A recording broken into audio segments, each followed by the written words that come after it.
60 वर्ष पूर्ण झालेली आहेत. गेली जवळपास 12-13 वर्ष मी तुमची नेतृत्वाची जबाबदारी सांभाळतोय.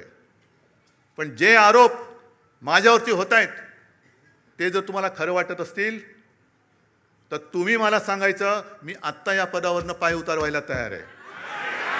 फक्त माझी एक अट आहे की ही सोन्यासारखी शिवसेना चोराच्या दरोडेखोराच्या हातात जाऊ द्यायची नाही. तुमच्यापैकी एक शिवसैनिक येऊ द्या, तो शिवसेना पक्षप्रमुख बनेल, मला त्याचं सुद्धा कौतुक वाटेल. मला नेतृत्वाची सोच नाही, मला नेतृत्वाची हाव नाहीये. मी आत्ता हे पद सोडायला तयार आहे.